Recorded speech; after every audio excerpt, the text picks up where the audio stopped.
Donc je suis Romain Gano, je suis le directeur général de Silver Valley.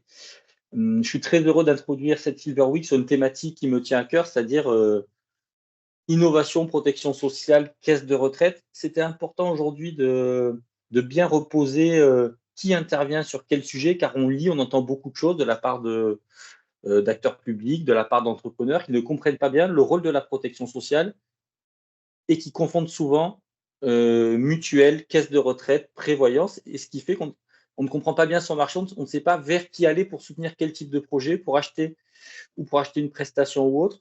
Donc, ce qu'on a voulu faire avec l'équipe, c'était vraiment avoir des temps différenciés et commencer par un temps sur euh, l'action sociale des caisses de retraite, des acteurs de la retraite, et qui de mieux pour en parler que l'assurance retraite Île-de-France, le régime général, et pour illustrer après l'action sociale des caisses de retraite complémentaires Agir Carco, avoir la présence de Malakoff Humanis et d'AG2R La Mondiale autour de nous. Donc, sans transition aucune, je vais donner la parole à Cyril Fouet de l'assurance retraite Île-de-France qui va nous présenter comment intervient l'assurance retraite sur le champ du bien vieillir de façon générale. C'est à toi, Cyril. Merci, bonjour à toutes et à tous. Je vais me permettre de partager un PowerPoint de présentation pour que ça soit aussi un peu plus écrit, un peu plus ludique en termes de présentation. J'espère que vous le voyez bien, parce qu'on avait quelques petits problèmes de connexion de notre côté ce Oui, matin. c'est parfait. Bien fonctionné. Donc oui, c'est pour vous faire découvrir effectivement l'action sociale de la branche retraite et particulièrement de l'assurance retraite Île-de-France, voir un peu aujourd'hui ce que nous faisons au bénéfice des retraités et quel est notre rôle en fait au titre de cette action sociale. Alors on va aborder, enfin je vais vous montrer beaucoup de choses de manière macro. Je vais quand même essayer d'aller assez vite dans cette présentation parce que nous faisons beaucoup de choses. Nous avons beaucoup de soutien, que ce soit aux retraités ou aux porteurs de projets. On va le voir, y compris sur des partenariats liés avec les bailleurs sociaux ou des lieux de vie collectifs. On va voir ça dans le détail, mais principalement, c'est de voir notre raison d'être. Pourquoi aujourd'hui nous existons en tant qu'action sociale de l'assurance retraite Île-de-France. C'est important de vous partager déjà cet élément. Notre raison d'être, c'est contribuer au bien vieillir, faire en sorte que le retraité puisse le plus longtemps possible vieillir chez lui dans le meilleur confort possible et agir efficacement contre l'isolement. Alors, pour cela, on détermine un certain nombre de cibles, avec beaucoup de guillemets sur ce mot cible, notamment les jeunes retraités, parce que ça veut dire que nous sommes dans des dispositifs de prévention de la perte d'autonomie, donc il faut agir relativement tôt en âge pour que ça ait une efficacité. On s'occupe quand même aussi des retraités installés, ceux qui sont retraités depuis un certain temps, et ceux qui sont bien évidemment en situation de fragilité sociale, environnementale, financière, etc. La fragilité ayant un sens assez large de notre côté. Et tout ça en finançant, coordonnant, portant un certain nombre d'actions en faveur d'un vieillissement actif et en bonne santé. C'est notre raison d'être, c'est ce pourquoi nous existons et l'idée c'est de vous montrer tout ce que nous mettons en œuvre pour essayer d'atteindre cet objectif, ces objectifs-là. Alors notre offre de service, elle est très diversifiée, comme vous allez le voir, on a un panel d'actions, un panel assez important qui va de l'accompagnement individuel des retraités, individuel au sens accompagnement des retraités dans la vie quotidienne, dans le vieillissement aussi, dans le parc social, qui est aujourd'hui un peu une priorité en Ile-de-France au regard des caractéristiques que j'aborderai très rapidement tout à l'heure. Bien évidemment, en complément des aides individuelles, c'est développer les actions collectives de prévention avec un ensemble de partenaires, informer nos retraités, soutenir l'innovation pour les seniors avec le développement de nouveaux services innovants et attribuer aussi des aides à l'investissement dans les lieux de vie collectifs, parce que les lieux de vie collectifs, les habitats intermédiaires sont aujourd'hui aussi pour nous très importants dans ce panel de l'offre de services. N'hésitez pas à poser des questions par ailleurs, lever la main ou à poser des questions dans le cadre du module de conversation Teams pour qu'on puisse répondre au fil de l'eau. Il n'y a aucun souci, on est là pour répondre à vos questions. Donc, je vais reprendre un peu thème par thème les sujets et venir d'abord sur le sujet de l'accompagnement individuel, hein, l'accompagnement des retraités dans leur vie quotidienne. Qu'est-ce que nous proposons, nous, au niveau de l'assurance retraite Île-de-France? Nous avons une offre pour nos retraités qu'on appelle l'OSCAR, l'offre de services coordonnés pour l'accompagnement de ma retraite, qui a un triple objectif. c'est-à-dire prévenir la perte d'autonomie en proposant aux retraités une réponse adaptée à leurs besoins, voilà, et accompagner le retraité avec la mise en œuvre de prestations que nous finançons totalement ou partiellement, en fonction toujours de ses besoins, et une attention portée au message de prévention, puisque dans le cadre de ces dispositifs, nous avons un accompagnement des retraités par le biais de ce que nous appelons l'évaluation globale des besoins. Et l'idée, par le biais de cette évaluation, c'est d'accompagner le retraité dans la définition de ses besoins et la mise en œuvre des actions quotidiennes pour prévenir la perte d'autonomie ou soutenir son autonomie à domicile. Et évidemment, l'enjeu de réussite pour ce dispositif, c'est de coordonner la mise en œuvre des dispositifs. Coordonner, c'est très important, cette coordination, elle marche avec des degrés un peu divers sur les territoires, mais c'est un enjeu de réussite parce qu'on s'aperçoit que dans l'ensemble des services qui sont proposés aux retraités, la mise en œuvre est parfois complexe pour lui, notamment quand on est sur des situations euh, voilà, d'isolement, de difficultés d'accès aux droits, etc. La coordination est un sujet majeur pour aider le retraité à la mise en œuvre de dispositifs d'accompagnement. Nos dispositifs d'accompagnement, ils sont au nombre de 4. Donc, on a l'offre de services coordonnés, le fameux OSCAR que j'ai évoqué rapidement, qui permet de financer des heures d'accompagnement et de prévention à domicile, de l'aide à domicile pour de l'entretien du linge, de la maison, des accompagnements pédestres de proximité. On a aussi un forfait prévention de 500 € pour l'Oscar qui permet de financer des services type téléassistance, portage de repas, accompagnement véhiculé, accompagnement psychologique si besoin. C'est assez dense ce que l'on peut financer par le biais de ce forfait prévention. Et on peut aussi orienter le retraité vers des programmes de prévention externes, notamment les ateliers du PRIF, dont je vous reparlerai tout à l'heure dans le cadre des ateliers collectifs de prévention que nous mettons en œuvre au niveau de l'Île-de-France. L'OSCAR est une offre pérenne, c'est-à-dire que c'est un plan d'aide que nous mettons en œuvre auprès des retraités de 12 mois et qui est réexaminé au terme du plan d'aide et reconduit en tant que de besoin, tant que le retraité peut bénéficier de cette aide. Effectivement, nous pouvons le reconduire 1 an, 2 ans, 3 ans, 10 ans, et tout ça dans un objectif de prévention de la perte d'autonomie. Parallèlement au dispositif OSCAR, on a déployé 2 aides temporaires de 3 mois qui s'appellent l'ADH, l'accompagnement au domicile après hospitalisation, qui était connu auparavant sous l'acronyme d'ARDH, l'aide au retour à domicile après hospitalisation. On a changé le nom récemment. C'est une aide qui permet, comme cela l'indique, d'accompagner un retraité en sortie d'hospitalisation, qui est un moment de fragilité très particulier. Et l'idée est de consolider son retour à domicile par le biais de la mise en œuvre d'aides qui sont identiques à celles des OSCAR, des heures d'accompagnement, avec un forfait de prévention qui permet de financer aussi les services, et ça de manière très renforcée sur une période de 3 mois. Et au terme des 3 mois, proposer aux retraités un parcours vers, par exemple, le dispositif OSCAR si besoin, pour qu'ils puissent intégrer un parcours à plus long terme, ou s'il y a une perte d'autonomie, ça peut arriver qu'on n'aurait pas vu à la sortie d'hospitalisation, l'accompagner dans ses démarches auprès du département pour la mise en œuvre d'une aide personnalisée à l'autonomie, l'APA. Parallèlement, on a aussi une aide temporaire qui est plutôt mal connue, qui s'appelle l'ASIR, l'aide aux situations de rupture. C'est un format d'aide renforcée de 3 mois qui permet d'accompagner des retraités en situation de fragilité liée à une rupture, comme le décès du conjoint ou son entrée en établissement d'hébergement ou un déménagement, qui est aussi une situation de rupture importante.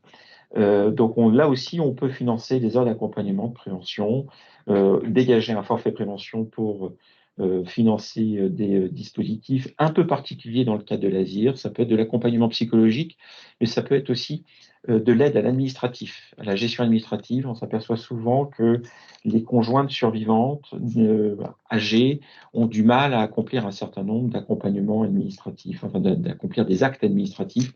C'est pas forcément elle qui gérait le compte bancaire, c'est pas forcément elle qui gérait le paiement des factures, c'était plutôt son époux qui vient de décéder.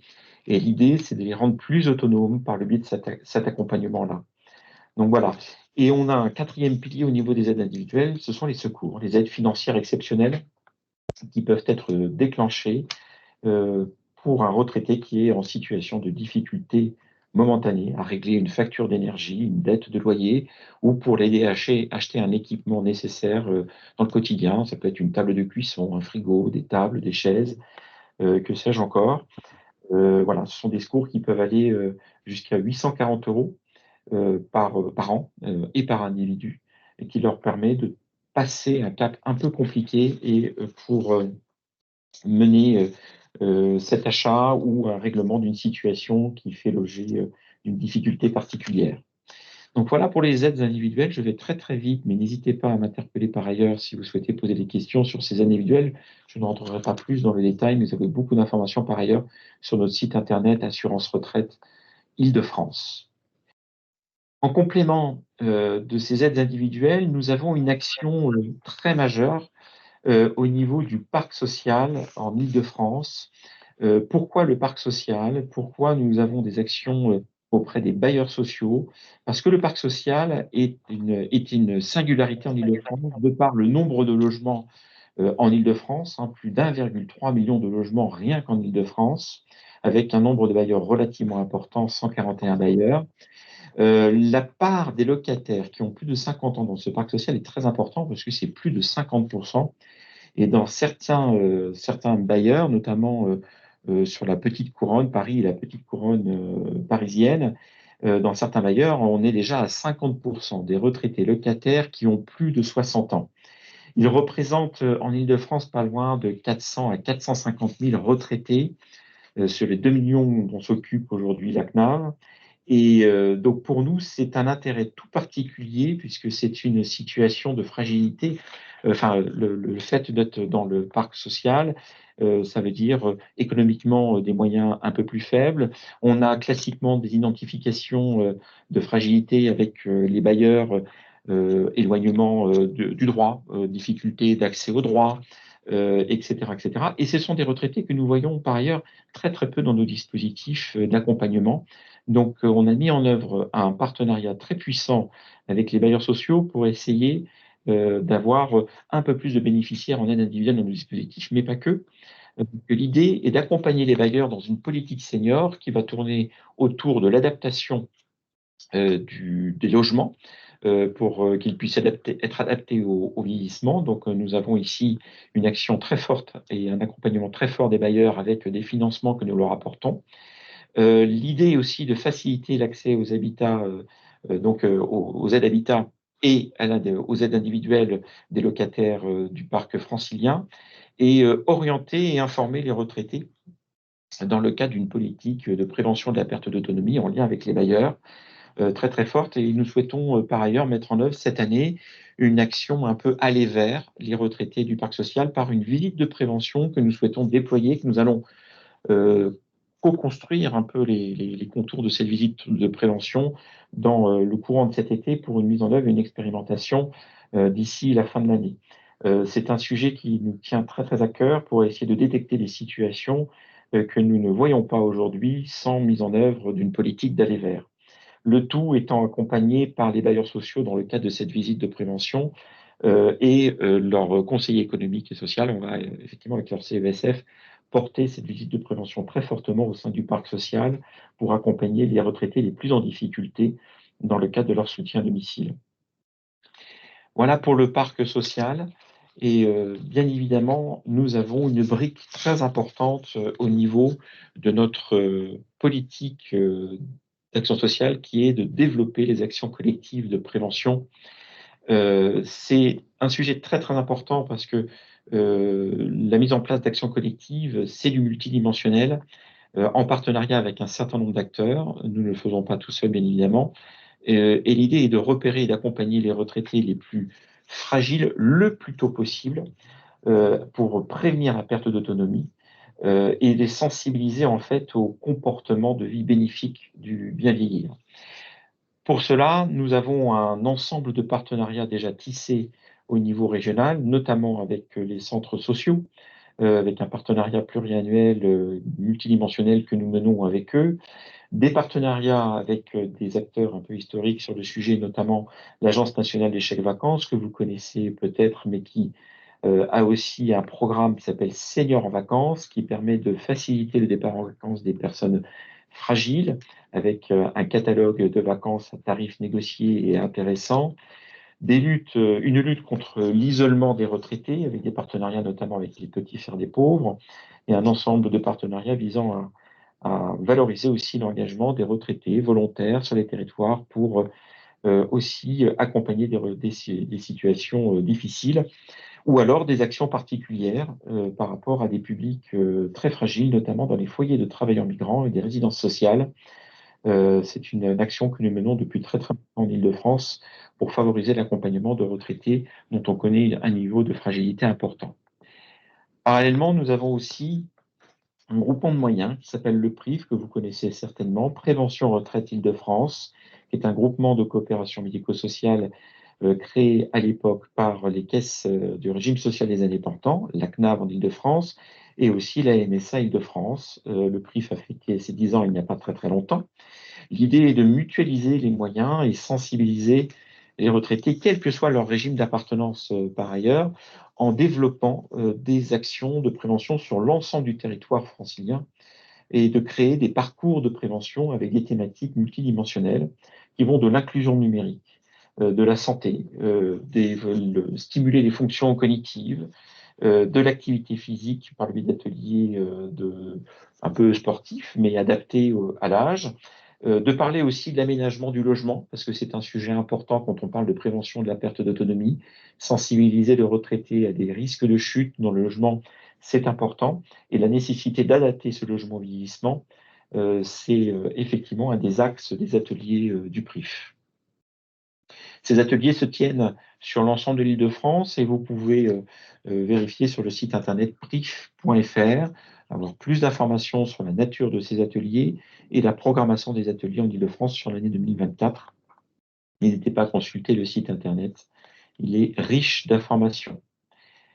Parallèlement aux ateliers, aux démarches partenariales que nous avons, nous menons un certain nombre d'actions d'information et de conseils à l'ensemble des retraités. C'est aussi un axe important avec la tenue, notre participation à des forums et des salons retraite par ailleurs. Nous organisons ou co-organisons avec les départements, des communes, un certain nombre de réunions où nous faisons venir par ailleurs aussi nos partenaires dans le cadre de ces temps d'échange importants avec nos retraités. Ça peut être aussi des participations très récemment par ailleurs sur les salons des seniors, des salons des services à la personne, où nous tenons généralement des stands, des animations de webinaires ou je vais y arriver, de conférences. On tient aussi un certain nombre de sites internet. Vous avez par exemple ici le site national pourbienveillir.fr avec un ensemble d'informations qui détaillent les actions de prévention proposées par les caisses de retraite. Alors, je dis bien les caisses de retraite parce que ce sont souvent des actions interrégimes que nous menons, des actions d'information qui sont menées collectivement avec la GERCARCO, la MSA, la CNRCL. Voilà, donc tout un tas d'informations qui sont dispensées à l'attention des retraités du partenaire pour aider les retraités à préserver leur autonomie le plus longtemps possible. Et concernant l'assurance retraite plus particulièrement, nous avons aussi de la documentation en libre disposition, papier ou téléchargeable sur notre site internet concernant nos dispositifs d'aide individuelle, qui vont du dispositif Oscar présenté précédemment, de l'ADH ou des secours financiers exceptionnels, comme une brochure plus générale qui s'appelle Nos conseils et aides pour une retraite sereine, qui reprend les dispositifs d'aide individuelle et tous les dispositifs collectifs que nous mettons en œuvre avec nos partenaires ou le PRIF, qui se retrouvent dans cette brochure qui est en libre téléchargement sur notre site internet Assurance Retraite Île-de-France. Pour avancer aussi, l'idée est de soutenir l'innovation pour les seniors afin de faire émerger un certain nombre de services sur les territoires. Donc là, on a une politique régionale très forte de soutien à l'innovation avec un appel à projet qui s'appelle Innover pour la longévité, qui est porté avec la G2R et Malakoff Humanis. Donc, l'idée est de porter les financements pour déployer, développer de nouveaux dispositifs, de nouveaux services innovants. Donc, je pense que vous maîtrisez très très bien par ailleurs l'idée de l'appel à projet. Voilà. Accompagner aussi ces porteurs de projets par le biais de partenaires afin de consolider le projet, voir leur faisabilité, développer leur maturité, les crash tester aussi auprès de communautés de seniors afin d'adapter. Nous avons un ensemble de partenariats avec Silicon Valley, Make Sense, France Active notamment, pour essayer, avec les programmes associés, pour essayer de consolider ce type de partenariat. Et nous avons aussi un dispositif national porté par ailleurs avec l'Agir Carco, France Active, la Banque des Territoires et la Caisse centrale de la MSA qui s'appelle Vivalab. Donc, pour accompagner effectivement des porteurs de projets et des candidatures qui peuvent être posées sur le site vivalab.fr. Je vais très très vite parce que je vois que le temps passe très très vite et je voudrais ne pas trop prendre de temps pour cette présentation, mais on pourra poser des questions ensuite. Et pour terminer, notre dernier point important en termes de politique d'action sociale, ce sont les lieux de vie collectifs, notamment les résidences autonomie, mais ça peut être aussi tout ce qui est hébergement alternatif, type MARPA, béguinage, qui peuvent bénéficier de ces accompagnements. C'est des aides à l'investissement que nous portons auprès de ces lieux de vie collectifs. Donc là, vous avez effectivement les résidences qui sont touchées, donc résidences autonomie principalement, mais on a les MARPA, les résidences intergénérationnelles aussi font partie de notre cible, les habitats inclusifs. Qu'est-ce que c'est ce soutien-là? C'est soutenir des travaux ou des dépenses d'équipement par le biais d'une subvention qui peut aller jusqu'à 100 000 euros et prendre en compte 50% de coût des travaux. Donc, c'est aménager ou réaménager des résidences qui sont parfois un peu anciennes et qui ont besoin d'être réadaptées pour un plus grand confort. Ou alors, il y a aussi des projets d'investissement très, très lourds réaménagement complet de la résidence ou alors construction d'une résidence. Et là, nous pouvons intervenir sous le format d'un prêt sans intérêt et qui peut être remboursable jusqu'à 20 ans. Donc voilà les actions que nous menons parallèlement au financement que nous déclinons auprès de ces projets-là.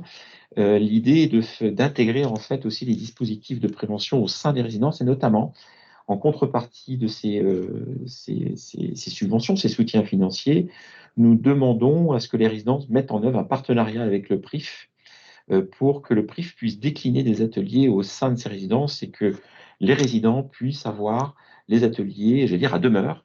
C'est facilitant pour le coup pour eux. Voilà, et faire rentrer au sein des résidences le discours de prévention et les ateliers du PRIF. Vous avez aujourd'hui donc nos axes et là, très important, en plus des prêts et de la subvention dite régionale de 100 000 euros, nous avons aussi la possibilité de soutenir les lieux de vie collectifs par le biais d'un plan d'aide à l'investissement avec des financements qui sont plus importants que les 100 000 euros de la subvention régionale apportée tout à l'heure. Ça peut être plusieurs centaines de milliers d'euros. Donc, avec un objectif d'améliorer le cadre de vie, favoriser la vie sociale, le maintien de l'autonomie toujours du retraité, moderniser et adapter les résidences autonomie qui en ont parfois un peu besoin, et accorder dans le cas d'un cofinancement une subvention au titre du PAI, mais aussi un prêt qui peut être en cofinancement, le tout ne devant pas dépasser 60% du coût total du projet. Donc ça concerne des travaux de réhabilitation ou de modernisation ou de mise aux normes de cette résidence. Ça peut être aussi des restructurations un peu lourdes qui peuvent être portées dans le cadre du plan d'aide à l'investissement. Ce plan d'aide est géré comme un appel à projet chaque année avec des dates fermées. Généralement, l'appel à projet se termine aux alentours de mi-juin et les gestionnaires de résidence ou les propriétaires peuvent y candidater à partir du moment où ça rentre dans nos critères d'éligibilité. Voilà, j'ai fait ce grand tour à peu près dans le temps imparti. Je suis allé donc très très vite. N'hésitez pas à poser des questions si vous avez besoin d'informations complémentaires sur ce que porte l'assurance retraite au titre de son dispositif d'action sociale.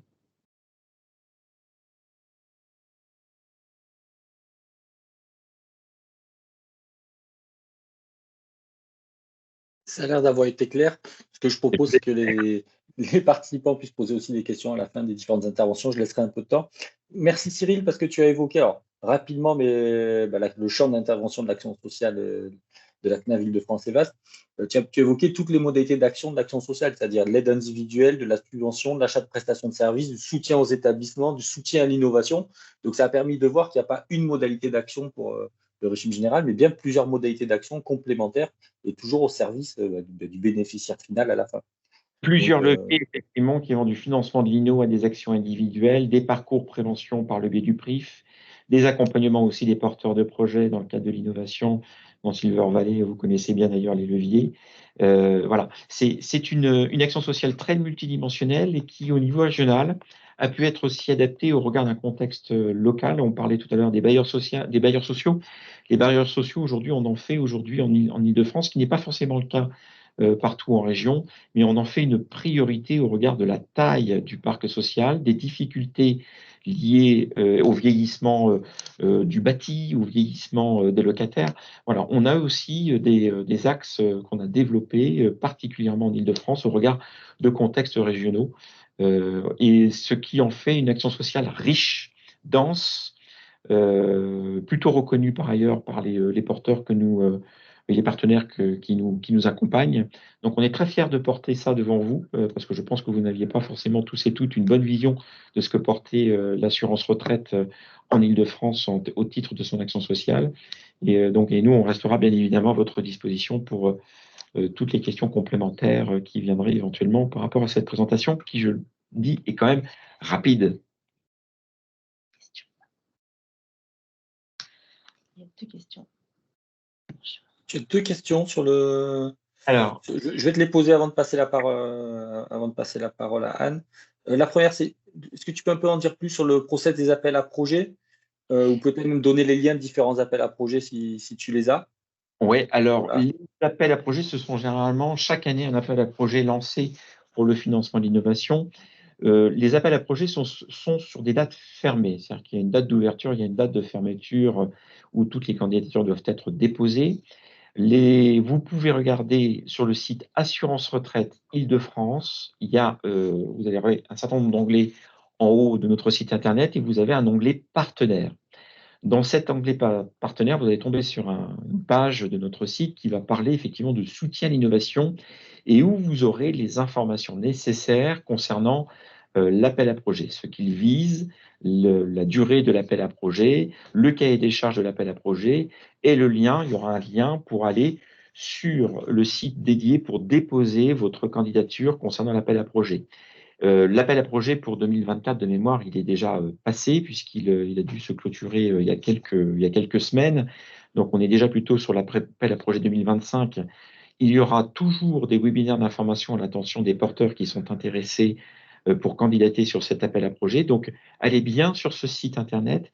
Et si vous aurez aussi le mail générique pour solliciter mes collègues de l'action collective de prévention si vous souhaitez avoir des informations et un échange avec les chargés de mission qui portent cet appel à projet. Donc, n'hésitez pas à consulter notre site internet parce que vous avez déjà beaucoup d'informations, mais vous pouvez aussi avoir la possibilité de demander un temps d'échange avec mes collègues des actions collectives de prévention concernant l'appel à projet, passé ou à venir. Une dernière question avant de passer la parole à Anne. Que fais-tu y a-t-il des actions en faveur des seniors? C'est Hervé qui pose la question, et 2 questions moi qui m'intéressent aussi, c'est des sujets sur lesquels on travaille aujourd'hui. Donc, y a-t-il des actions en faveur des seniors touchés par le chômage, c'est-à-dire avant le départ à la retraite? Et ce que veut dire aussi Hervé, il le précise aussi, c'est que les seniors sont aussi les jeunes seniors, pas que les plus âgés. Donc, qu'est-ce que vous faites aussi pour les jeunes seniors? Ça peut aussi intéresser tout le monde. Alors, effectivement, il y a un sujet qui est le jeune senior ou celui qui en approche de la retraite. Notre objectif cette année, c'est de toucher un petit peu mieux ce que l'on va considérer, nous, dans notre jargon, le jeune retraité. Pourquoi? Parce que pour mener à bien des actions de prévention, il faut s'y prendre le plus tôt possible et que le passage à la retraite est un passage parfois un petit peu complexe pour beaucoup de retraités et l'accompagner dans une démarche de compréhension du temps libre qui va arriver une fois que le passage à la retraite va se faire, c'est aussi notre ambition. Avec des ateliers du PRIF, on a un atelier spécifique qui s'appelle l'atelier tremplin. On imagine un tremplin, ce que le mot représente, donner la capacité aux retraités de rebondir dans ce passage à la retraite. Et on souhaiterait effectivement, par le biais d'un atelier national qui s'appelle le Bienvenue à la retraite, toucher un peu plus les seniors personnes qui sont en situation de demande à la retraite et qui vont arriver à la retraite dans les prochains mois. C'est-à-dire anticiper même, parce que jusqu'à présent, on s'occupait plutôt des retraités installés dans leur retraite, et aujourd'hui, on voudrait anticiper pour toucher ceux qui sont en phase d'approche de la retraite. C'est quelque chose qui est en train d'être construit avec les équipes des actions collectives de prévention. Je vois qu'il y a un petit message qui vous rappelle que jeudi matin, Estelle, ma collègue des actions collectives de prévention, va aussi intervenir pour vous parler de ce que l'on mène et de manière plus détaillée au niveau des actions collectives de prévention à l'assurance retraite Île-de-France. Vous allez avoir pas mal d'informations sur ce sujet-là, et c'est un temps dédié et important pour vous si vous souhaitez avoir un peu plus d'informations. Merci beaucoup. Merci beaucoup, Cyril. On va garder les questions, on va faire les 2 prochaines interventions. Après, on essaiera de garder un temps pour toutes les questions. S'il y a des questions sur lesquelles on n'arrive pas à avoir des réponses ou on n'a pas le temps d'en avoir, on apportera des réponses en complément, Silver Valley, aux participants. On retournera vers les intervenants s'il faut, pour apporter des réponses à toutes les questions. Anne, alors je vais commencer, c'est Anne, est-ce que tu peux nous présenter, l'action sociale, d'AG2R Agir Carco? Sachant qu'une partie va être, ouais, une partie sera complémentaire, identique à l'action sociale aussi Malakoff, Humanis, Agir Carco, mais chaque groupe a aussi des spécificités, met l'accent sur certains dispositifs plus que d'autres. Donc je te laisse commencer, puis et peut-être Stéphanie, n'hésite pas aussi à rebondir dans certains cas si tu as des choses à dire avant d'enchaîner ta présentation. Anne, c'est à toi. Oui, bonjour à tous. En effet, mon intervention et celle de Stéphanie de Malakoff Humanis seront très complémentaires, en effet. Alors, je vais vous présenter. Est-ce que vous voyez le partage d'écran? C'est parfait, oui, oui. Oui. Super. Donc, je vais vous présenter quand même rapidement le groupe AG2R La Mondiale. Euh, Si le slide veut bien apparaître, voilà, qui est un groupe de protection sociale. Alors, groupe de protection sociale, qu'est-ce que ça veut dire? C'est vrai qu'on s'interroge souvent sur voilà, cette nébuleuse des groupes de protection sociale. En fait, c'est parce que on traite de différents métiers dont le point commun est de se tourner autour de la protection de la personne, à savoir la prévoyance, la santé, l'épargne et la retraite complémentaire et supplémentaire. Donc, il y a vraiment tout un panel de métiers tournés autour de la protection de la personne. Et pour vous donner quand même quelques chiffres, nous avons plus de 15 millions d'assurés, plus de 500 000 entreprises que nous accompagnons sur l'ensemble du territoire. Et nous avons la chance aussi de gérer près de 110 branches professionnelles. Pour vous donner un petit aperçu, les branches professionnelles au sein du groupe, qui cotisent au sein de nos institutions, c'est notamment le pôle alimentaire, les métiers de la coiffure, l'économie sociale et solidaire, et enfin tout ce qui relève du travail temporaire. Donc on voit bien que ce ne sont pas les moindres. Voilà, très très rapidement pour vous donner un petit peu la dimension et les configurations du groupe. Aujourd'hui, ce qui nous intéresse, c'est l'action sociale. C'est à ce titre-là que nous sommes présents aujourd'hui. Nous avons environ 200 collaborateurs dédiés à cette activité, répartis sur toute la France et tournés majoritairement vers le bien vieillir et le bien vivre. Voilà, alors l'action sociale, elle se traite à travers différents leviers. En premier lieu, et c'est ce dont on va parler après, comme le disait Romain, on parle de l'institution de retraite complémentaire. Aujourd'hui, nous avons une action sociale de notre institution de retraite complémentaire AG2R Agir Carco. Nous avons également une action sociale prévoyance. Et ce qui est important à dire, c'est que nous sommes déployés sur l'ensemble du territoire. Il y a vraiment une action sociale territoriale qui est très présente pour être au plus près des besoins des personnes, quel que soit leur lieu de vie. Voilà, donc ça, c'était la présentation un petit peu globale. Maintenant, aujourd'hui, il faut bien le dire, notre action sociale, majoritairement, c'est celle de notre institution de retraite complémentaire. Et comme les groupes de protection sociale, Malakoff Humanis, Clésia, Apicil, nous et les autres, nous avons des orientations prioritaires qui nous sont fixées par la fédération Agir Carco, puisque c'est vraiment dans ce cadre-là que nous intervenons au titre de l'action sociale Agir Carco. Ces 2 orientations prioritaires à ce jour et jusqu'à 2026 puisqu'elles sont renouvelées régulièrement. C'est très large, vous allez le voir, et ça nous permet d'avoir vraiment un champ d'action important. C'est d'abord agir pour vivre sereinement la retraite et accompagner l'avance en âge. Donc là, on peut vraiment agir sur tout ce qui est prévention le plus tôt possible pour vieillir le mieux possible. Et l'accompagnement de l'avancée en âge à domicile, tout ce qui peut permettre d'améliorer le logement et d'avoir accès à des services adaptés pour rester chez soi dans les meilleures conditions possibles, mais également l'entrée en établissement. Et quand on dit entrée en établissement, c'est l'EHPAD, mais c'est aussi toutes les solutions intermédiaires qui peuvent exister entre le domicile ordinaire et l'EHPAD. La deuxième orientation prioritaire dans laquelle nous œuvrons, c'est l'accompagnement des aidants et des personnes en situation de fragilité. En effet, aider à bien vieillir, c'est aussi soutenir les aidants qui œuvrent auprès des personnes vieillissantes notamment. Voilà, donc ce que je voulais vous dire également sur ce sujet, c'est que quand on parle d'action sociale, concrètement, comment ça se déploie? On a tendance à dire qu'il y a deux grands champs, même si c'est plus complexe que ça, mais quand même, ça résume bien les choses. Il y a d'abord le champ des aides individuelles. Donc, on a la possibilité d'accompagner les personnes qui cotisent chez nous ou qui perçoivent une retraite complémentaire, donc pour leurs démarches, pour leurs difficultés au quotidien.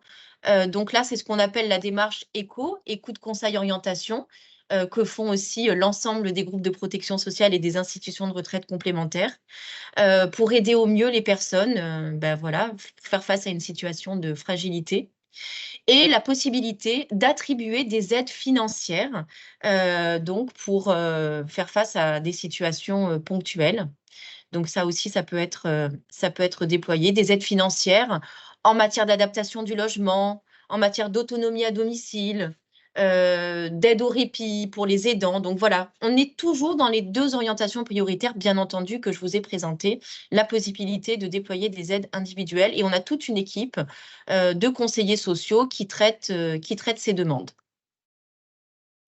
Après ce champ des aides individuelles, on a le champ des aides collectives. Alors, le champ des aides collectives, il est très vaste, mais pour ce qui peut vous intéresser, je vous dirais qu'on a notamment les subventions, les partenariats, où on a des associations, des structures de l'économie sociale et solidaire, au niveau national ou à l'échelle d'un territoire, qui mènent des projets sur les thématiques qui nous intéressent, bien entendu, le champ du bien vieillir, de l'accompagnement des personnes qui avancent en âge, de l'aide aux aidants notamment, et qu'on peut soutenir à travers des partenariats et notamment des subventions et des aides financières. Pour vous donner un exemple, c'est un exemple parmi d'autres, parce qu'en fait, on a vraiment toutes nos équipes qui sont déployées sur le territoire, donc vous imaginez le nombre de projets qu'on peut être amené à soutenir tout au long de l'année. On a eu un partenariat avec le réseau on en a eu plusieurs d'ailleurs, avec le réseau francophone Ville Amie des Aînés, que vous connaissez certainement, et notamment dans le cadre du Fonds d'appui Territoire Innovant Senior avec la CNSA, qui a été lancé fin 2021 et qui avait pour objet de soutenir des collectivités locales qui mènent des projets pour améliorer la qualité de vie des aînés. Donc nous, on a eu un financement complémentaire qu'on a pu apporter pour les collectivités les plus fragiles qui, du coup, n'avaient pas forcément la possibilité de mobiliser des cofinancements et de boucler leur financement pour mener à bien ces projets, même avec l'aide de ce fonds d'appui territoire innovant senior de la CNSA, piloté par le réseau francophone Ville Amie des Aînés. Donc là, on a pu abonder et apporter un soutien financier complémentaire pour que ces projets voient le jour. Voilà, ça c'est un exemple de projet qu'on peut être amené à soutenir. Ce qu'on a aussi, c'est une politique servicielle. Et ça, c'est vrai pour l'Agir Carco et pour l'ensemble des IRC. Au-delà des subventions, on peut aussi financer l'accès à des services pour nos allocataires, pour qu'ils puissent… Ah, les slides ne défilent pas. Bon, désolé, je ne sais pas ce qui s'est passé. Je viens de voir le message dans le chat. Je verrai ça du coup après.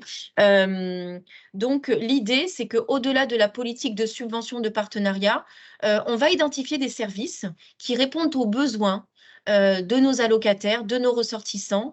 Et dans ce cas-là, on ne va pas soutenir en mode subvention l'organisme, mais on va financer l'accès aux services pour nos allocataires. Alors, il y a des services mutualisés Agir Carco. qui sont financés dans le cadre de cette dotation mutualisée. Je pourrais citer par exemple le service Sortir Plus qui permet aux personnes âgées de 75 ans et plus de continuer à sortir de chez elles, parce que rester à domicile, c'est aussi pouvoir en sortir, pour aller chez le médecin, pour aller faire une activité culturelle ou un rendez-vous médical. Je pourrais citer aussi le site Ma Boussole Aidant, qui, comme son nom l'indique, s'adresse aux proches aidants pour qu'ils aient accès à l'ensemble des informations et avoir les accompagnements dont ils pourraient avoir besoin. Ou encore les centres de prévention Agir Carco qui permettent d'avoir un bilan de santé, de prévention à partir de 50 ans et qui sont répartis sur l'ensemble du territoire. Et les institutions de retraite complémentaires elles-mêmes développent également des services, en tout cas les financent pour leurs allocataires. Donc nous, à titre d'exemple, on a tout un parcours autonomie qui permet aux personnes, selon leur situation, d'avoir accès aux bons services au bon moment, notamment pour pouvoir améliorer son logement, avoir une aide et des conseils pour les aides à domicile, les services qui pourraient améliorer la qualité de vie. On a des services liés à l'aide au déménagement, parce qu'on sait que pour une personne âgée, c'est un moment charnière que celui du changement de lieu de vie. Et quand elles n'ont pas vraiment des proches à proximité, pouvoir les aider dans cette démarche, c'est important. Des services liés à la mise en relation entre des étudiants et des seniors à domicile pour du petit bricolage ou encore du lien social, ou encore un service de garde de nuit pour soulager les aidants lorsqu'ils s'absentent et que la personne est seule à son domicile. Voilà, ce sont des exemples, puisqu'il y a en effet beaucoup d'autres choses, mais le message que je souhaitais vous faire passer aujourd'hui, c'est vraiment cette politique de subvention qu'on continue à mener et cette politique servicielle qui permet de financer concrètement l'accès aux services pour nos bénéficiaires et bien évidemment tout ce qui concerne les aides individuelles qui contribuent, pas des moindres, à améliorer la qualité de vie des personnes par une démarche d'écoute, conseil, orientation et des aides financières éventuelles. Voilà pour ma part. Merci Désolée Anne. si les slides n'ont pas défilé. Merci Anne. C'est que je pense qu'il y a un petit problème de connexion de ton côté. Je vais passer la parole à Stéphanie qui va nous présenter l'action sociale de Agir Carco de Malakoff Humanis, c'est le groupe Malakoff Humanis. Et après, on laissera la place à certaines questions, ou peut-être que je vous demanderai de repréciser certains points, de réintervenir sur des points que j'ai notés qui peuvent intéresser nos participants. Stéphanie, c'est à toi. Très bien. Est-ce que vous voyez la présentation? Vous la voyez? C'est bon Non. ou pas? Non, Non. moi je la vois pas. Pardon. Alors attendez. J'ai 3 écrans, faut que je jongle, faut que je jongle avec. Là, c'est bon? Toujours pas. Toujours pas? Ah. Pourtant, ça semble être bon, moi, de mon côté. Je recommence.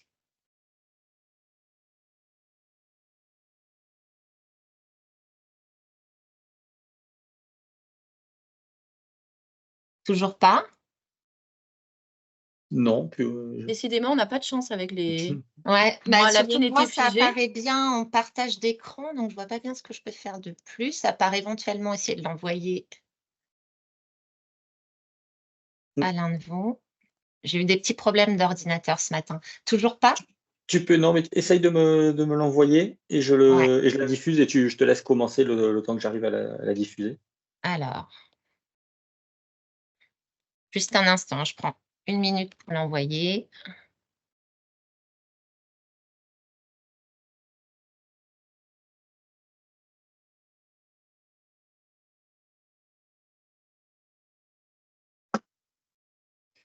Stéphanie, dites-on, si vous n'avez pas l'adresse de Romain qui arrive, vous pouvez me l'envoyer à moi, titouan.levar. Mais je pense, honnêtement, je suis désolée qu'il y a un problème plus global de mon côté parce que je ne peux pas envoyer de message. J'ai fait 3 redémarrages ce matin. C'est pas grave, je vais le faire sans présentation. On la diffusera aux participants. Et je l'enverrai ultérieurement. Je suis vraiment désolée, mais je pense que là, je ne vais pas pouvoir le faire. Ma messagerie ne marche pas non plus. C'est OK pour vous? Désolée. Oui, vas-y, on fait comme ça. Merci de votre compréhension.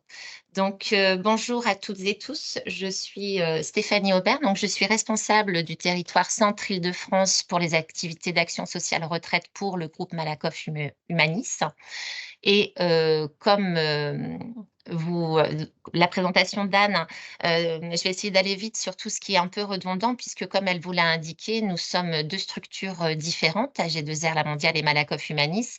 On a des fonctionnements qui nous sont propres, mais on a quand même beaucoup aussi de points de convergence. Donc Malakoff Humanis, qui est un groupe de protection sociale paritaire, mutualiste et à but non lucratif. Et nous avons 2 grandes familles de métiers qui sont bien séparées. Une première famille, dite assurantielle, qui consiste à proposer des solutions en termes de protection sociale. On parle ici d'assurance complémentaire santé, mais aussi de l'activité de prévoyance qui propose aux clients de bénéficier d'une protection en cas d'arrêt de travail, d'invalidité ou de décès. Le deuxième grand métier, c'est celui que je représente, traditionnel des groupes de protection sociale, c'est la gestion des retraites complémentaires obligatoires pour les salariés du secteur privé et l'action sociale retraite. Donc cette retraite complémentaire, comme son nom l'indique, elle complète la retraite de base de la Caisse nationale d'assurance vieillesse et elle est pilotée par les fédérations Agirc-Arrco, qui coordonnent l'ensemble des activités des groupes de protection sociale. Et chaque année, conformément à leurs principes de solidarité, les fédérations Agirc-Arrco allouent à chaque caisse une dotation d'action sociale ayant pour objectif d'aider les plus fragiles. C'est dans le cadre des orientations prioritaires données par l'Agirc-Arrco, donc Anne vous les a présentées tout à l'heure, les 2 orientations en vigueur jusqu'en 2026, et c'est pour répondre aux enjeux du vieillissement de la population que l'action sociale de chaque caisse s'exprime.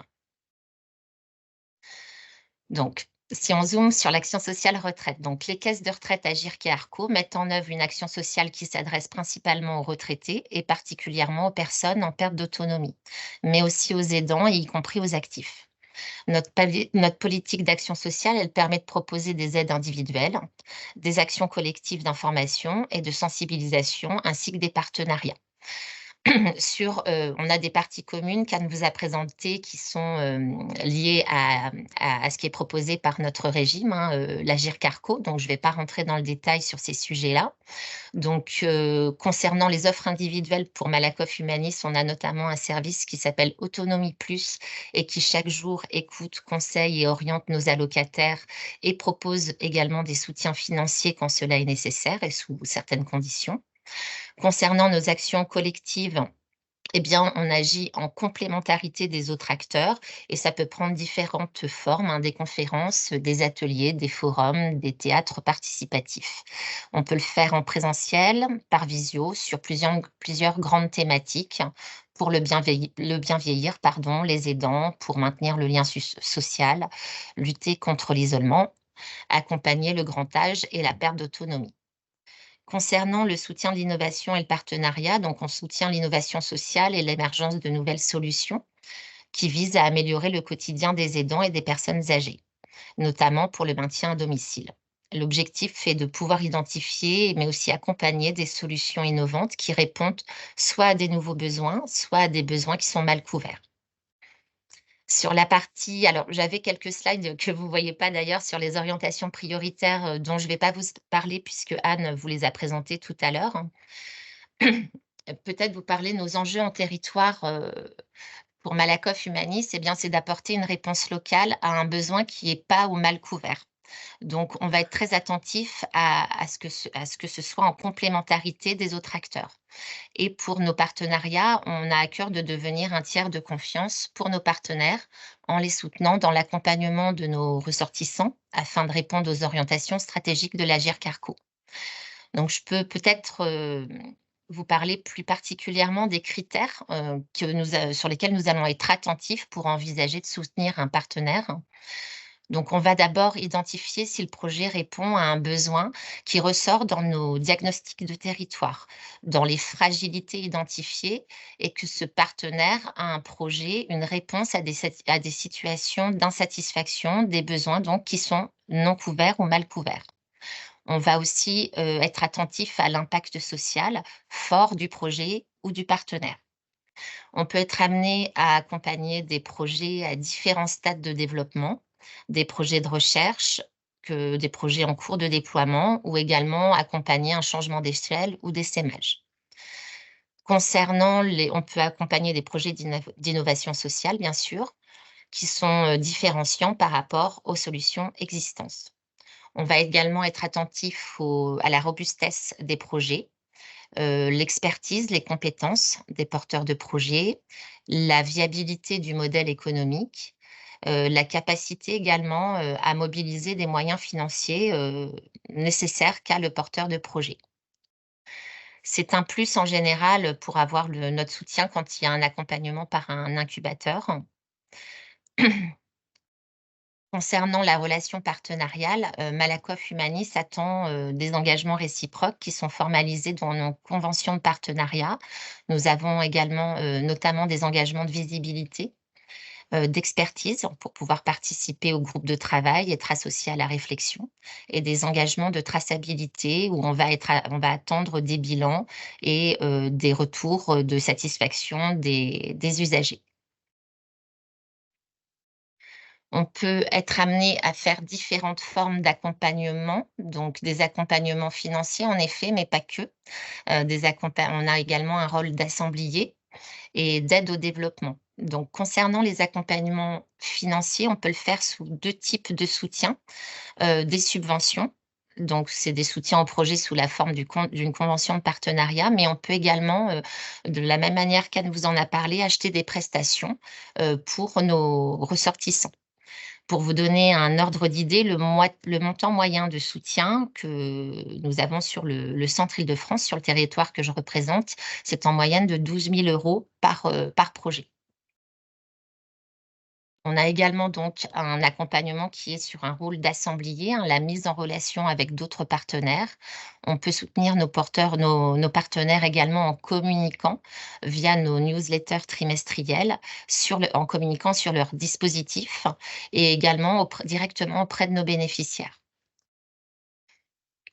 On peut être amené également à aider les partenaires dans leur développement en les mettant en lien avec des incubateurs ou des acteurs de la silver economy. On peut orienter également nos partenaires vers des dispositifs de mécénat de compétences. Actuellement, par exemple, on travaille avec notre partenaire Pro Bono Lab dans ce cadre. On peut également orienter nos partenaires vers des dispositifs pour les faire grandir sur la mesure d'impact social.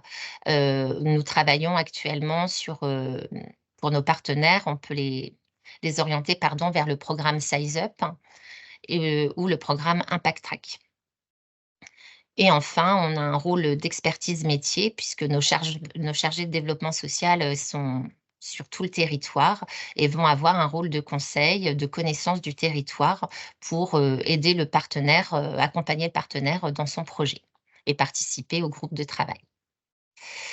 Voilà, pour conclure, je rappellerai quand même un point important, c'est que notre financement provient de fonds sociaux.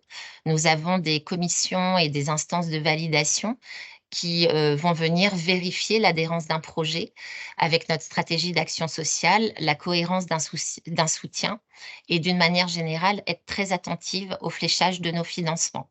Donc c'est un marché qui peut s'avérer un peu déceptif, donc ça me semblait important de vous le préciser. Déceptif par rapport au temps, parce que le temps de Malakoff Humanis pour étudier un soutien, ça prend plusieurs semaines, voire plusieurs mois, donc les partenaires doivent l'avoir en tête. Et puis également déceptif sur le nombre de prestations commandées et la hauteur de nos soutiens. Comme je vous l'indiquais tout à l'heure, le montant moyen de nos soutiens est d'environ 12 000 €. Donc, il ne faut pas idéaliser la capacité de distribution des groupes de protection sociale. Elle est réelle, mais elle est avec ces prérequis que je viens de vous indiquer. Pour un même projet, nous pouvons renouveler notre soutien sous la forme de subvention 1 à 2 fois maximum. En revanche, une fois que le partenaire a des solutions clés en main, il nous est tout à fait possible de passer de la subvention à la prestation pour acheter des prestations pour nos ressortissants. Voilà, je pense avoir à peu près tout dit ce qu'il y avait sur la présentation. Merci à tous. Merci. Merci Stéphanie. C'est intéressant ce que tu as dit sur ne pas surestimer la capacité à faire des groupes de protection sociale. Alors, moi, je le dis de façon, tous les projets n'ont évidemment pas besoin d'un soutien de la protection sociale. Les acteurs de la silver economy ont des marchés qui sont totalement indépendants des fonds sociaux, et tant mieux. Mais deux, il faut bien comprendre le mode de fonctionnement. Et ce que vous avez dit sur la temporalité aussi est extrêmement important. C'est-à-dire que venir en urgence sur un projet, ce ne sont pas des acteurs de la protection sociale qui peuvent réagir en urgence pour soutenir des projets. Donc ça, cette temporalité, et ne sont pas des acteurs non plus, malgré leur nombre de retraités, qui ont une capacité à distribuer en masse rapidement des services. Donc là, il y a souvent une incompréhension de la part des porteurs. Il y a deux sujets que vous n'avez pas abordés, Anne et Stéphanie. Un sujet sur la préparation à la retraite, en lien avec la question qu'avait posée Hervé au début.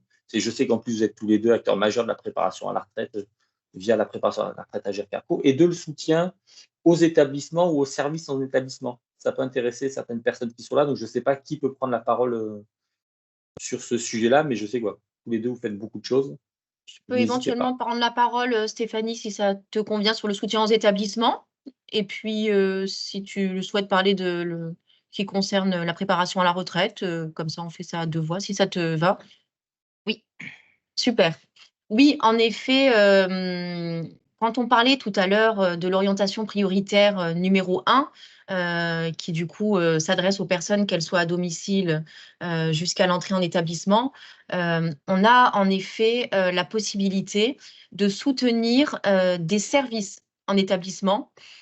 Et ça se fait dans le cadre, ça se fait de manière concertée au niveau de l'Agir Carco, parce que bien vieillir en établissement, c'est aussi avoir accès à des services de qualité au sein de l'EHPAD. Donc, dans le cadre de ce qu'on appelle aujourd'hui la politique habitat Agir Carco, en effet, quand on soutient des établissements, bien sûr, il y a un fort aspect de soutenir des travaux d'amélioration au sein de l'établissement pour qu'il soit le mieux adapté possible aux résidents. Mais il y a aussi toute une politique de soutien pour donner accès à des services qui vont permettre aux personnes de vieillir le mieux possible. Donc, en matière notamment de lien social. Voilà, c'est un exemple. Pour vous donner un exemple, on a par exemple dans les services qu'on peut financer au sein des établissements, des expériences immersives avec de la réalité virtuelle. Bon, c'est un exemple parmi d'autres, hein, qui peuvent permettre aux personnes, même si elles ne sortent plus, malheureusement pour certaines, de l'établissement, de quand même avoir accès quelque part à un voyage immersif, à visiter des lieux grâce à ces outils que permettent la réalité virtuelle. Aujourd'hui, on est en train d'évaluer des nouveaux services qui permettraient peut-être aux personnes aussi d'avoir accès à des voyages en direct, donc pas avec la réalité virtuelle, mais avec une structure qui fait un voyage ou une sortie et en direct avec l'EHPAD qui va pouvoir assister finalement, voir la personne qui fait ce voyage ou cette sortie culturelle. Et qui va pouvoir avoir l'impression de le vivre en direct parce que c'est interactif, parce qu'il y a l'image, il y a le son, il y a les échanges entre la personne qui fait la sortie et le voyage et les résidents qui sont dans la salle d'animation. Voilà, c'est des exemples parmi beaucoup d'autres. On a aussi des services qui permettent aux personnes de pouvoir rédiger une gazette de l'établissement avec les témoignages, la mise en visibilité des résidents grâce à un outil simplement à l'aide de la parole. Hein. Elles vont raconter leur parcours, qui elles sont, quels ont été leur chemin de vie, etc. Et ça va du coup permettre de transformer ça en une gazette qui va être bien sûr importante pour la famille, les résidents et le personnel. Voilà, donc en effet, on a toute une politique aujourd'hui qui permet de soutenir des services en établissement. Voilà, sous forme de prestation de services, comme l'indiquait Stéphanie précédemment. Merci Anne. Stéphanie, tu veux prendre la suite sur la partie préparation à la retraite et le rôle des caisses de retraite dessus? Oui, merci. Donc, en effet, il y a des formations de préparation à la retraite et des journées de sensibilisation qui sont proposées par les caisses de retraite complémentaires Agir Carco tout au long de l'année. Donc, ces dispositifs, ils se déroulent sur une durée de 1 à 2 jours et sont organisés donc en présentiel ou en distanciel. Ils sont animés par des professionnels de la retraite, de la prévention du patrimoine. Donc, c'est totalement gratuit et proposé donc auprès de nos futurs retraités. Donc, par rapport à ça, nous souhaitons d'ailleurs, nous, cette année, pouvoir toucher plus de futurs retraités, puisque c'est un service qui est vraiment très apprécié des personnes qui en bénéficient, mais qui aujourd'hui impacte un faible nombre de futurs retraités. Donc, c'est un sujet que nous avons l'ambition de développer, notamment à partir de cette année. Donc, ça va informer, pour rentrer peut-être plus dans le détail de ce qui est proposé lors de ces 2 journées. Les personnes vont être informées des démarches pour prendre leur retraite, mais également aborder le projet de vie à la retraite. Les changements que ça représente pour eux, les activités et les loisirs qu'ils vont pouvoir, pour qu'ils puissent se projeter, les projeter aussi sur les impacts par rapport à leurs relations sociales, le fait de pouvoir aussi s'engager au niveau associatif. Et puis, il va y avoir tout un aspect de prévention pour agir sur sa santé et rester en forme quand on est en retraite. Je pense que ça résume à peu près ce qui est abordé durant ces 2 jours.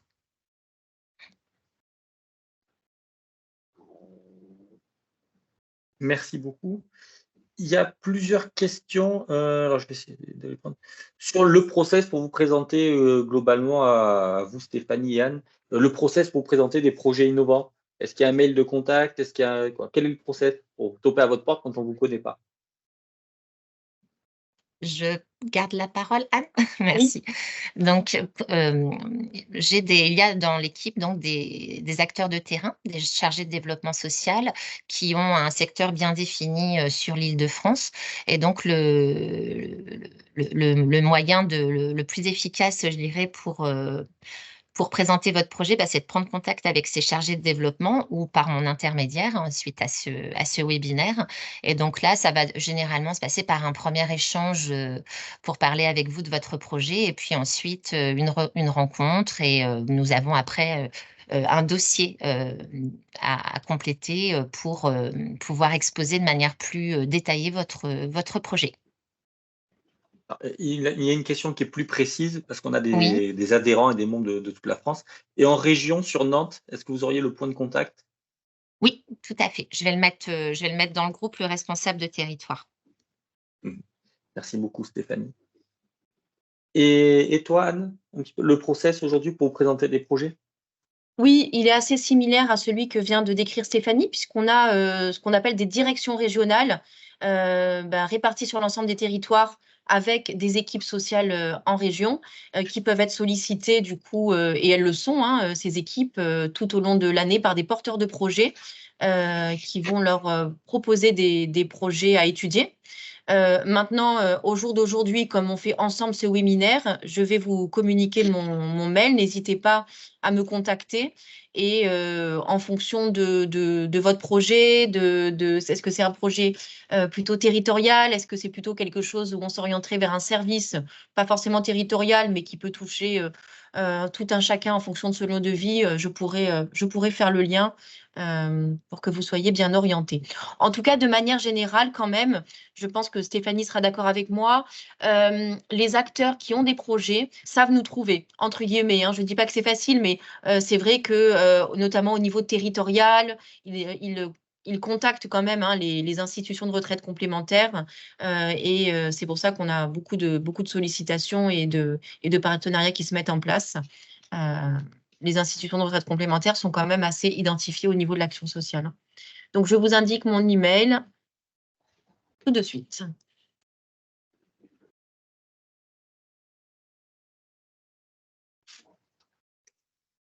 Merci. Est-ce qu'il y a encore des questions?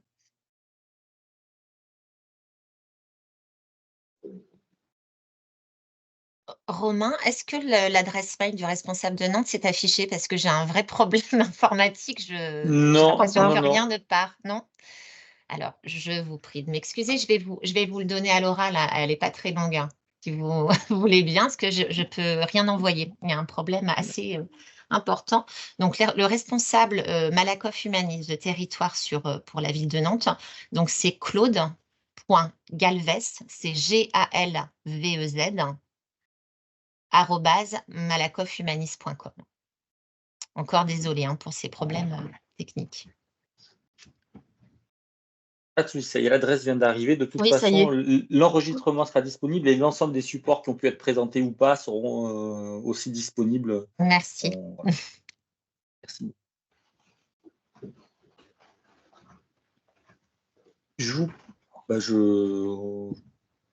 Ah, il y en a une autre question que je n'avais pas vue, alors qui doit s'adresser, je pense, à toi, Stéphanie, parce que Anne, elle a donné un point d'entrée générique, pour la région Centre-Val de Loire chez Malakoff Humanis. Eh bien, c'est moi. Donc, je suis en train Vous l'avez reçu finalement, l'adresse, c'est ça? Oui. Donc, je vais c'est quelqu'un qui l'a mis.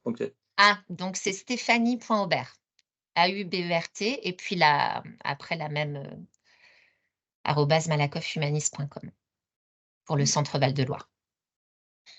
Romain, je me permets, il y a une question auquel on n'a pas répondu en revanche, c'est sur où est la frontière de la perte d'autonomie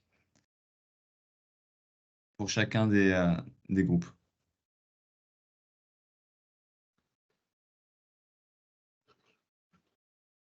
Alors, parce que la prévention de la perte d'autonomie a été évoquée dans les orientations prioritaires. Fait. Alors du coup, moi je dirais qu'il n'y a pas finalement, il n'y a pas vraiment de frontières, vu que dans tous les cas, ce qu'on fait dans le cadre de l'orientation, des orientations prioritaires à GIRC-ARCO, c'est qu'en fait, on va soutenir les personnes, quel que soit finalement leur degré d'autonomie et la question de leur perte d'autonomie. Donc, nous, on ne va pas forcément évaluer le degré d'autonomie des personnes, on ne va pas forcément avoir une dichotomie, se dire là, on va intervenir ou pas intervenir, puisqu'en fait, on va soutenir des projets ou solvabiliser des services pour les personnes, soit dans le but de les aider à bien vieillir, et ça peut commencer assez tôt finalement, certaines fois à 50 ans, on peut à un moment donné commencer à mettre en place des choses, par exemple de l'activité physique pour pouvoir bien vieillir plus tard.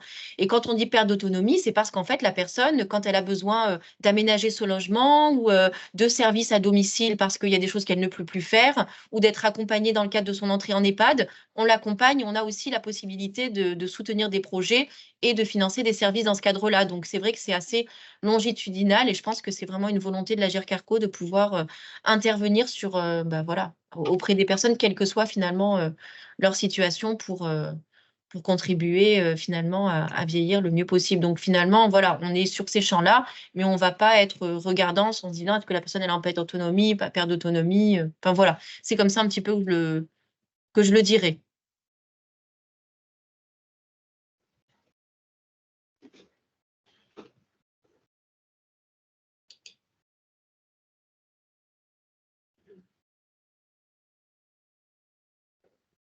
Je suis en train de prendre connaissance d'une remarque qui est un peu longue. Alors, oui, je suis entièrement d'accord avec toi, Vincent. Je n'avais pas vu que c'était toi, Vincent, qui a fait la remarque sur le mapping. Et nous, on propose à nos membres, ça, dans l'accompagnement qu'on propose à Silver Valley, sur nos rendez-vous, on a bien cette question de mapping, bien comprendre le secteur de la retraite et plus largement celui de la protection sociale pour savoir vers qui s'orienter ou pas, et je dis bien ou pas, suivant son projet. Voilà. Et c'est pour ça qu'on a voulu distinguer, je l'ai répété en introduction, les actions des caisses de retraite et les actions de la prévoyance et de la mutuelle qu'on verra plus tard cet après-midi, parce que comme certaines fois elles peuvent être portées par un même groupe, mais dans d'autres cas non, il y a toujours confusion entre le groupe et l'activité des groupes. Donc voilà, mais tu as raison. Et peut-être qu'on va publier, allez, on va peut-être faire une petite infographie, Vincent, sur le sujet.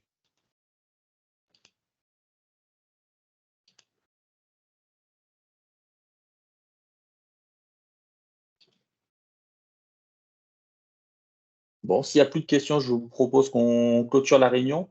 Merci à nos 3 intervenants d'avoir pris le temps d'échanger sur vos métiers, vos missions, les modalités d'intervention. Merci à vous aussi, parce que vous êtes aussi des partenaires de Silver Valley, vous nous accompagnez depuis un petit moment déjà, donc merci de votre présence.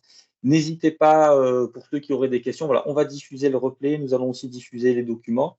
N'hésitez pas à contacter directement les intervenants ou même à nous recontacter s'il y avait encore des interrogations, on pourra vous renseigner. Je vous souhaite une bonne fin de Silver Week. Ce n'était que le premier des webinaires. Il y en a encore de nombreux qui arrivent cette semaine. Nous avons des temps de rencontre en présentiel, des temps de rencontre en bilatéral. des échanges à venir. Donc voilà, rejoignez-nous et avant, nous ferons avancer un petit peu les sujets de la transition démographique. Merci à tous et à bientôt. Merci Merci, au beaucoup. revoir. Merci Au revoir. beaucoup.